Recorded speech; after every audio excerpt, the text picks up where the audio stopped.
د سپتمبر د میاشتې 8 نیټه په ټوله نړۍ کې د فزیوتراپي ورځ په توګه نمانځل کیږي. په دې سلسله کې حیات آباد میډیکل کمپلیکس پیښور کې د دغه هسپتال فزیوتراپي ډپارټمنټ د سوري لاندې د دې ورځې اهمیت په ډاګه کولو لپاره د یو سیمینار تابع شوی و چې پکې د حیات آباد میډیکل کمپلیکس فزیوتراپي څانګې مشر ډاکټر یوسف، سینیئر ډاکټر امجد علي، ډاکټر عبدالله شاه، ډاکټر زهرا، پیرا پلیجک سنټر حیات آباد پیښور چیف ایگزیکټیو ډاکټر محمد الیاس، رحمان هسپتال مشر ډاکټر محمد بن افسر جان، ډایریکټر اف آی پی ایم آر خیبر میډیکل یونیورسيټي ډاکټر عرفان، ډاکټر مجيب او سی آر سی ډپارټمنټ مشر ډاکټر علي اصغر شرکت کړو. سیمینار ته په خپل وینا کې ډاکټر امجد په شمول نور وینا کوونکو د فزیوتراپي نړیوالې ورځې او د سلسله کې د شوبې سره وابسته خلکو ته پیښو مسلو رڼا واچوله او زیاته کړه چې په دې وخت کې د علاج معالجې په سلسله کې د فزیوتراپیست د کردار نه انکار نشي کېدی. په خصوصي توګه د جوړونو د دردونو مخنیوي او د خیال ساتل کوم چې د سیمینار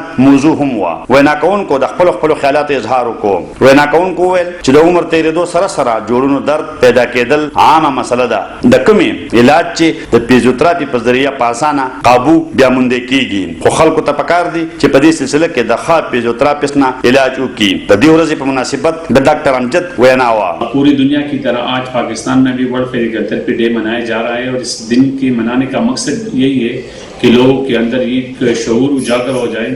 कि हेल्थ के अंदर ऐसी कौन सी डिजीज है या ऐसी कौन सा डिसऑर्डर है जिसमें एक फिजिकल थेरेपिस्ट अपना किरदार अदा कर सकते हैं। और दूसरी तरफ